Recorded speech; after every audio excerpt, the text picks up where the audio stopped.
ప్రధాని మోదీ దేశంలోని వనరులను సంపన్న వర్గాలకు కట్టబెడుతున్నారని ఆరోపించారు రిటైర్డ్ ఐఏఎస్ అధికారి ఆకునూరి మురళి. బీజేపీ ప్రభుత్వం బీసీలకు అన్యాయం చేస్తోందన్నారు.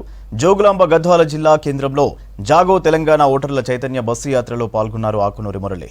రాజ్యాంగాన్ని రద్దు చేయాలన్న కేసీఆర్ గడిలో ఆర్ఎస్ ప్రవీణ్ కుమార్ విలువలు లేని రాజకీయాలు చేస్తున్నాడని ఆగ్రహం వ్యక్తం చేశారు.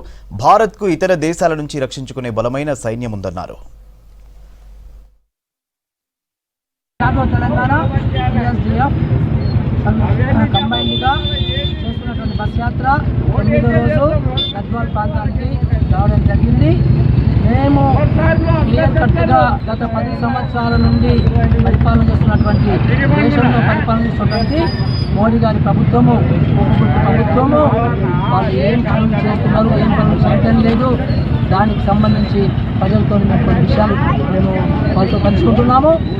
ఈ తెలంగాణ రాష్ట్రం నుంచి కొన్ని లక్షల కోట్ల రూపాయలు జిఎస్టీ, కార్పొరేట్ ఇన్కమ్ ట్యాక్స్ పన్ను తీసుకెళ్ళి మోడీ గారు తెలంగాణ రాష్ట్రం మొత్తంలో కూడా కనీసం ఒక్క మంచివి గవర్నమెంట్ బడి కట్టలేదు, ఒక మంచి ప్రభుత్వ ఆసుపత్రి కట్టలేదు, పిల్లలకి ఉద్యోగాలు ఇవ్వలేదు, వ్యవసాయ రంగంలో రైతులని ఆదుకోలేదు. మహానుభావుడు మోదీ గారు ఏం చేస్తారంటే ఆయన స్పీచ్లలో ఆయన చేసిన అభివృద్ధి గురించి మాట్లాడకుండా ప్రతిపక్షాల పార్టీల గురించే మొత్తం మాట్లాడతాడు. లేదా పాకిస్తాన్ నుంచి మనకు బెదిరించి ఓట్లు దండుకోవడానికి ప్రయత్నం చేస్తాడు.